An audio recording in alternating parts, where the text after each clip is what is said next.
ma'am. Good day. Again, I am Jela T, Tubio, your EMD in A12 student. So now I am going to demonstrate the procedure of feeding bottle sterilization, making formula, feeding, and barfing the baby. So first thing first, you have to put an apron to protect clots from getting wet.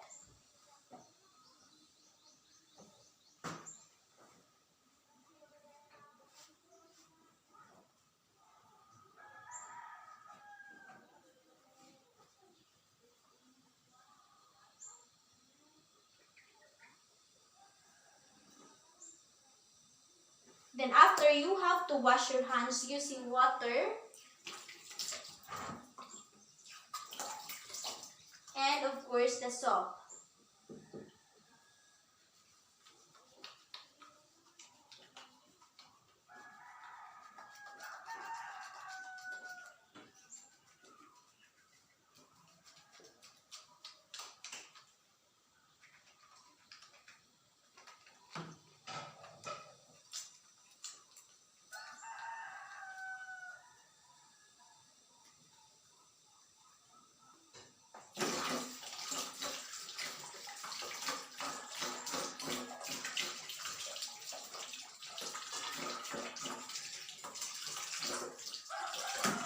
Then after, dry wet towel.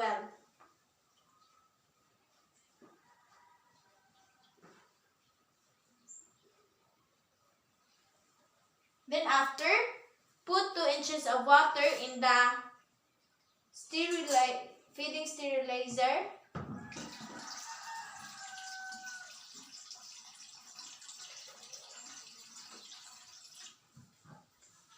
And then, put the burner on. So let's get this one.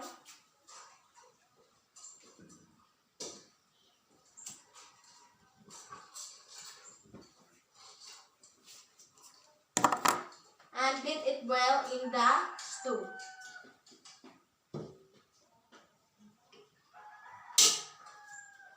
Then after, dismantle the feeding bottle in the basin with warm water. So here are our basin with warm water and soup suds.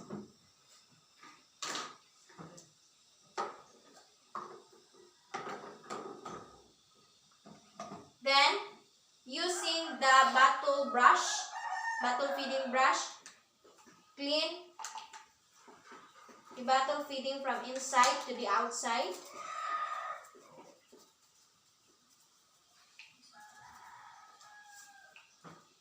Then the neck.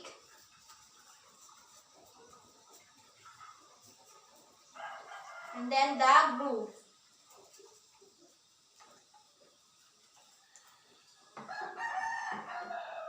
Then the nipple ring. And then the bottle cap.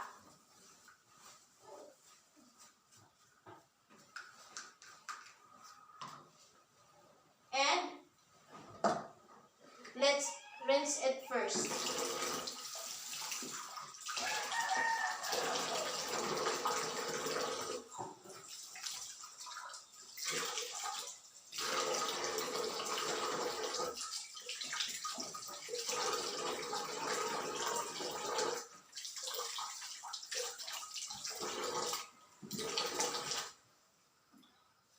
And then, using the nipple brush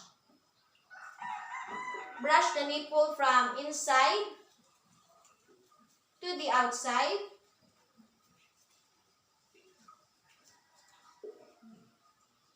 Checking if there is no obstruction in the nipple by squeezing out water or use toothpick.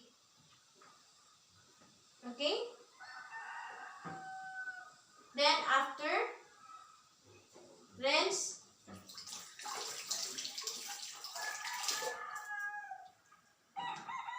And you have to rinse the brush also.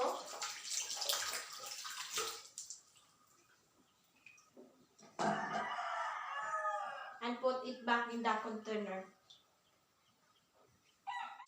Then after, put the parts of the bottle feeding inside the sterilizer using the tongue. So here we are.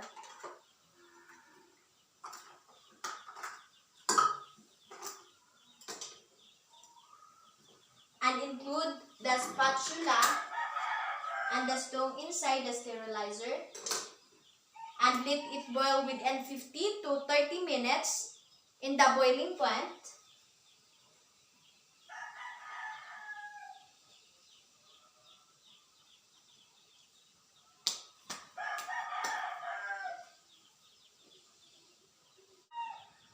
Then after, take out the nipple first after the 5 minutes.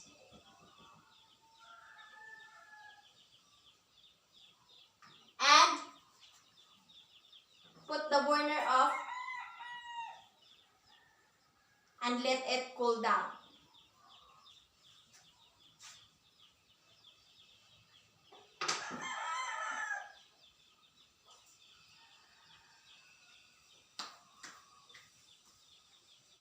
And then after, when the sterilizer has already cooled down, put out the thing inside and out it on the tray, lined with a clean cloth. So, use the tongue when picking out the things.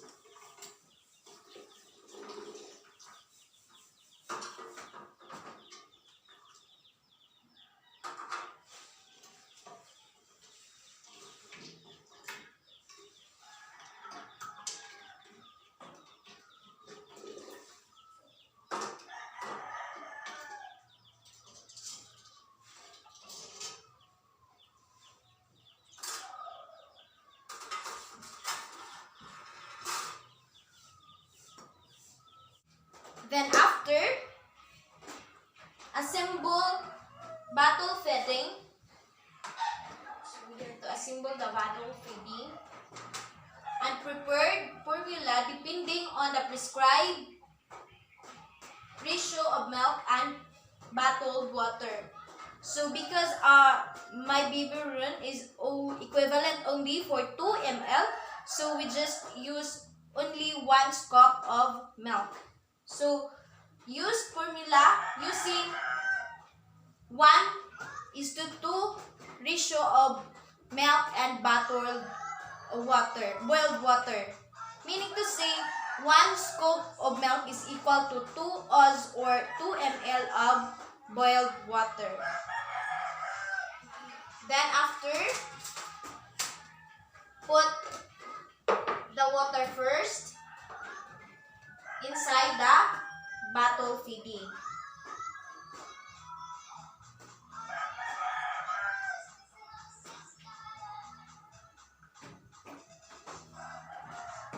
And let the bottle stand to check the water level.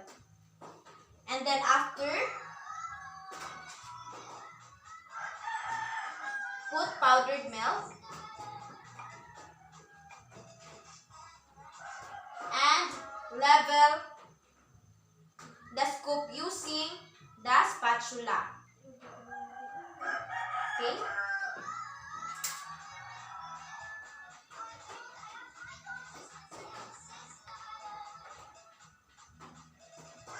Then after,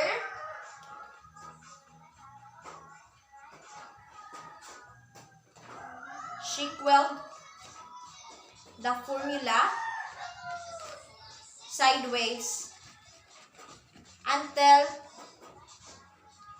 the milk has already melted.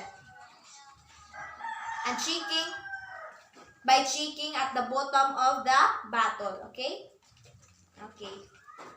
Then check the nipple if there is any obstruction and test the temperature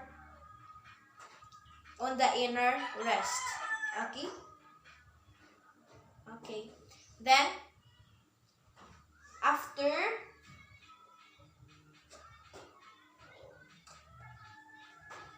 wash hands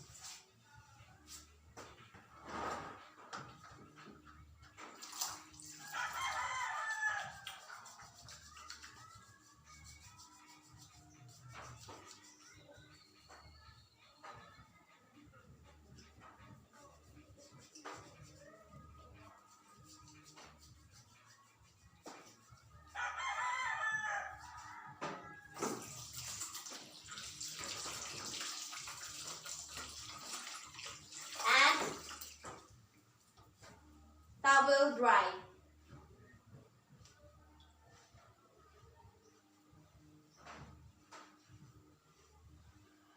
Okay?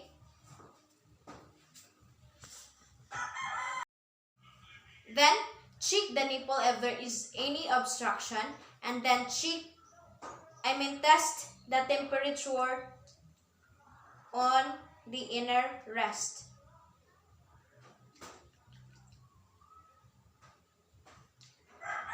Then, after, remove apron.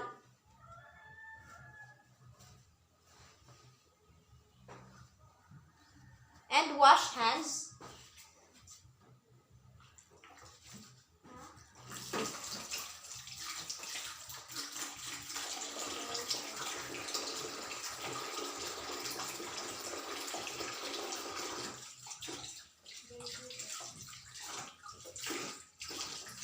Then after, towel dry.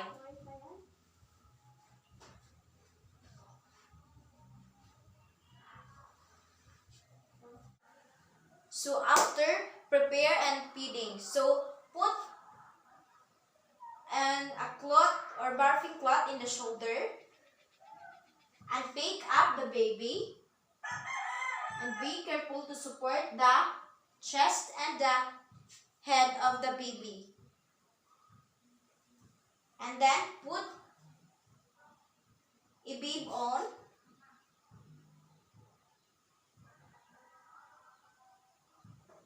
And position the baby in a semi-upright position. Then, start to feed the baby by allowing the nipple to touch the cheek of the baby to stimulate the rotting reflex. And put the bottle in a semi-title position, or position the feeding in the semi-title position.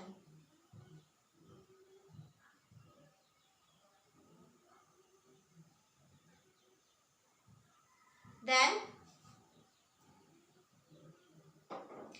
halfway through the feeding, let the baby bark in the shoulder with burping cloth, and tilt the baby head sideways as not to cover the mouth and the nose of the baby. Then, pack gently the baby's back and when the baby has already barked, so proceed with the remaining half formula of the baby.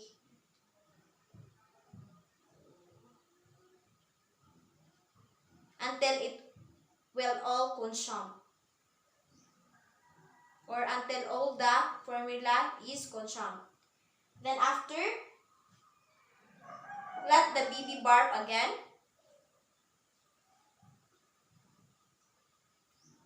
And check the diaper.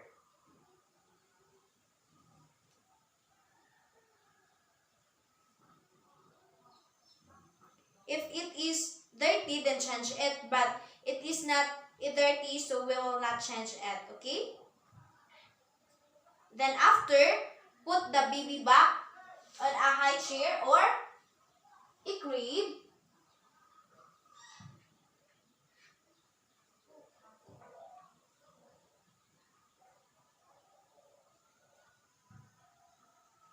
And do aftercare. So that would be all, ma'am. Thank you and God bless po.